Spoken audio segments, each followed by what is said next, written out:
terceiros anos, vamos começar a nossa aula sobre pop art, ok? Esse movimento artístico, ele pertence à arte contemporânea, tá? E ele é um movimento de origem inglesa e norte-americana, beleza? Então, vamos lá, contextualizando, conhecendo o que vai ser a pop art. O nome já está dizendo muita coisa, né?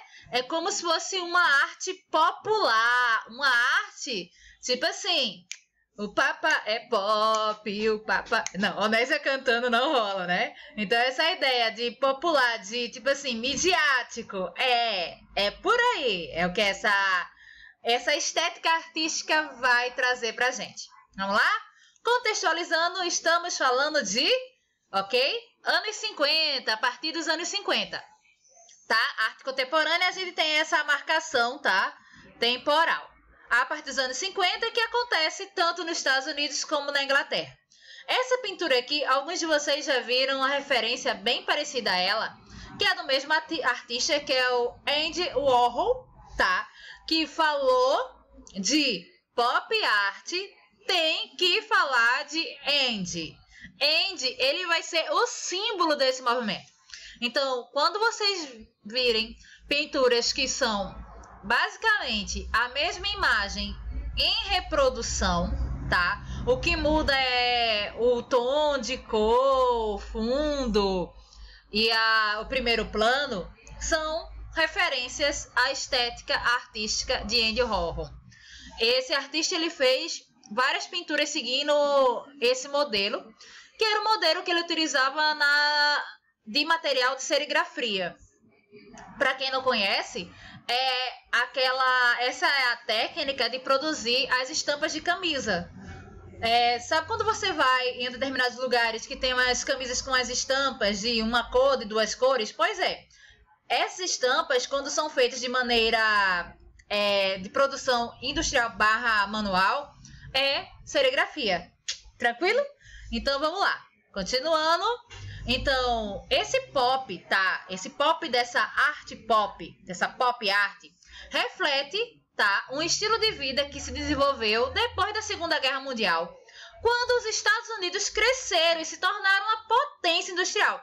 Lembrem o seguinte, na Primeira Guerra Mundial, os Estados Unidos entra e dá uma contribuição muito legal. Na Segunda Guerra, ele sai basicamente tipo assim, a potência mundial.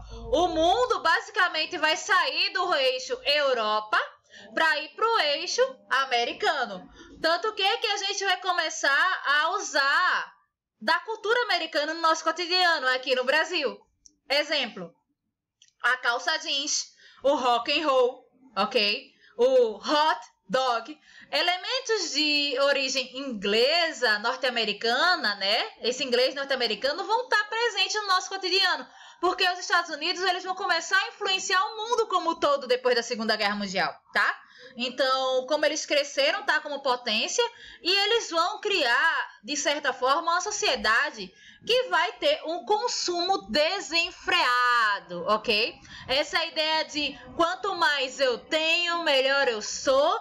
Então, eu tenho que consumir, eu tenho que ter um carro novo, eu tenho que ter uma TV nova, eu tenho que ter um celular da moda, né, hoje, para poder ser o top. Então, essa relação com os materiais industriais, com os elementos industriais, com esse material de consumo, é a base desse movimento artístico, tá? Então, estamos falando de Estados Unidos, onde o consumismo está bem enraizado, tá, no cotidiano deles. Então, é interessante frisar que o material que vai ser utilizado para a construção das obras de arte pop art é essa arte pop.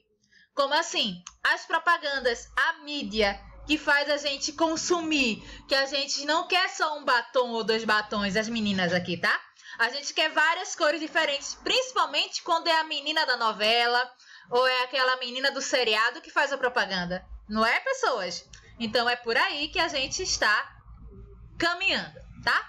Então, para a gente poder falar de pop art, as primeiras imagens, elas são produzidas por um rapaz que ele é inglês, que é o Richard Hamilton, onde ele cria uma obra em 1956 que diz o seguinte, que é mais ou menos assim o título dela, tá? O que extremamente torna os lares de hoje tão diferentes, tão atraentes. O que torna os lares modernos, os lares americanos dos anos 50, 60, tão atraentes, tão diferentes. Inclusive, essa é feita para uma exposição chamada Momento Onésia falando em inglês. Desculpa aí o meu sotaque, a minha forma de dizer, porque já sabem, né? Eu e língua estrangeira são duas coisas bem complicadas. Mas It's Tomorrow, tá? Desculpa aí. It's Tomorrow, que é uma exposição que foi organizada por um grupo chamado Independent Group, tá? Que é um grupo inglês, tá?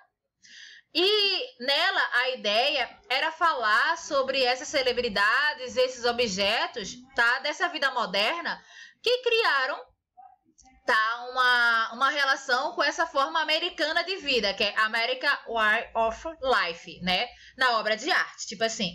Então, olha o que é isso. É uma obra de arte que é uma colagem. Ele pegou, tá, elementos de revistas, tá, várias revistas, e criou uma obra de arte que é uma colagem. Olha essa colagem. É uma colagem, tá, pessoal? Não tem tinta aqui não, é cola e elementos de revistas e jornais. Quando você observa, você percebe que ele constrói um ambiente como se fosse uma sala, tá? De uma casa totalmente tecnológica, totalmente moderna, totalmente com essas referências desse consumismo, tá? Norte-americano. Aí ele coloca duas celebridades da época aqui, ok? Esses ideais também de beleza da época, ideal de beleza feminina e masculino do período. Aí ele coloca cartaz de cinema, ele coloca um sofá extremamente moderno, coloca eletrodomésticos, né? A televisão, esse som aqui, esse aspirador de pó, né? A referência da escada, móveis. Agora, uma coisa que eu chamo a atenção, uma coisa não, duas coisas que eu chamo a atenção nessa colagem. A primeira é que esse rapaz aqui, esse astro, né? Da época, ele tá segurando um pirulito pop. Esse pirulito mesmo que vocês ainda encontram hoje. Isso aqui é um pirulito, tá, pessoal? Então, percebem que esse conceito de um realismo, ele foge um pouco quando a gente observa esse pirulito aqui e o teto dessa sala, que é a lua, né? Então, essa colagem, ela mesmo buscando representar uma realidade desse consumo norte-americano em inglês, né? Ela acaba indo para um caminho quase que surrealista, por colocar elementos de tamanho e de lugares que não pertenceriam a essa ambientação, né? De maneira realista falando, tá? Então, olha só. O que eu estava falando para vocês. A gente vai encontrar vários artistas, entre eles o Robert Rauschenberg,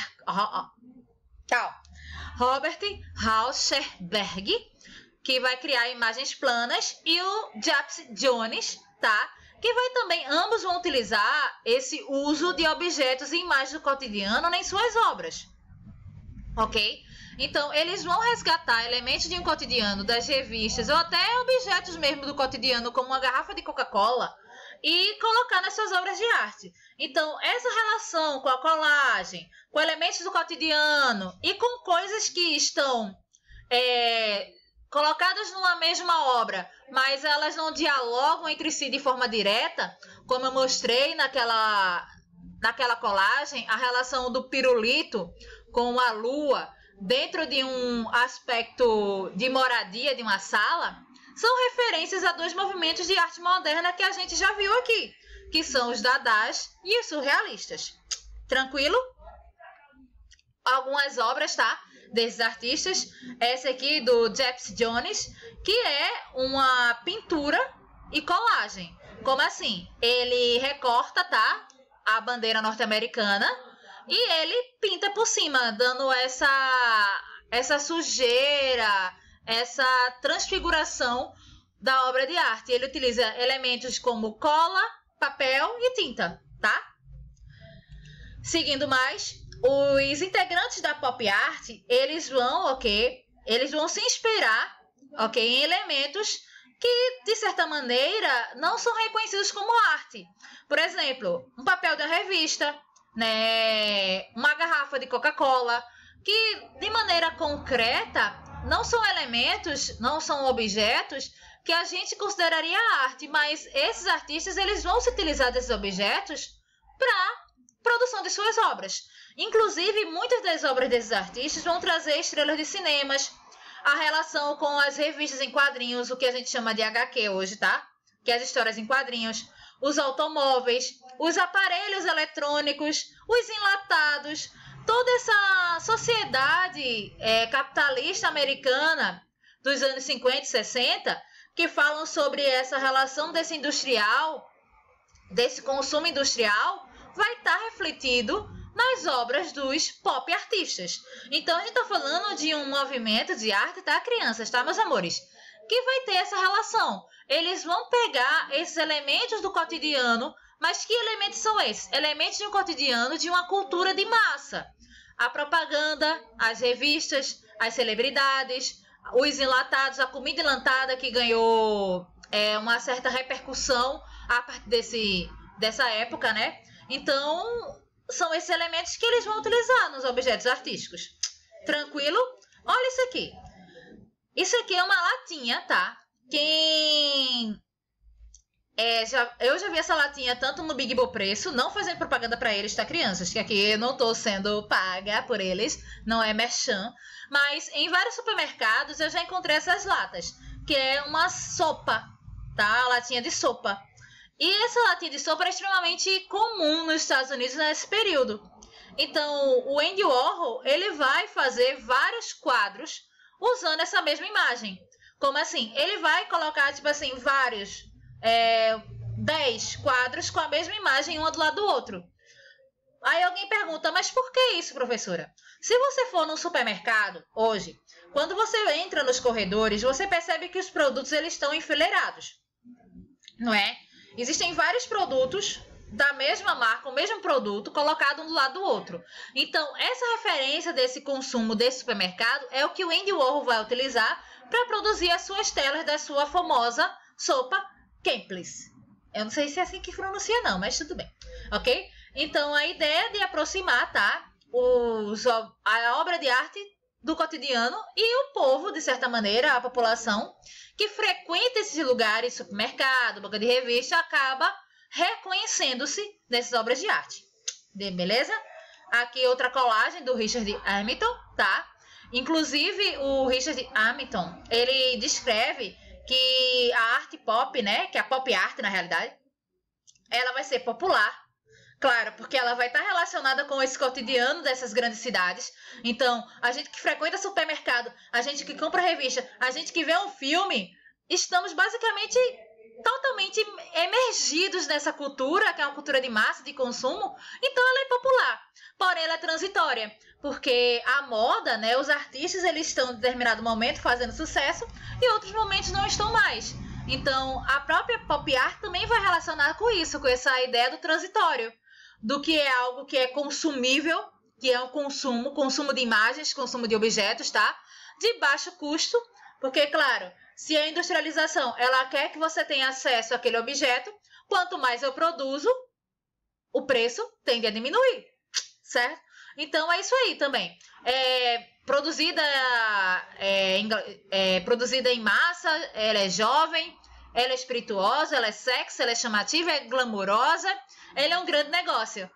É os objetos industriais, é o nosso consumo. É aquele batom que a gente viu na propaganda que a gente quer, ok? É esse elemento que vai ser utilizado para a construção das obras de arte na pop art. E não esquecendo de que eles vão utilizar os quadrinhos também. Então, a gente tem o Roy, ele vai ser caracterizado por utilizar esses símbolos dos quadrinhos, dessa cultura de massa na produção de suas obras. Tranquilo? Só para a gente finalizar com a imagem mais conhecida da pop art. Então, falou de pop art, falou de quem? De Andy Warhol. Você não pode esquecer desse rapaz. E esse aqui é uma das obras mais conhecidas dele, que ele fez da Marilyn Monroe, mas ele não só fez dela, ele fez de Che Guevara, de Elvis Presley. Então, Beijo a todos e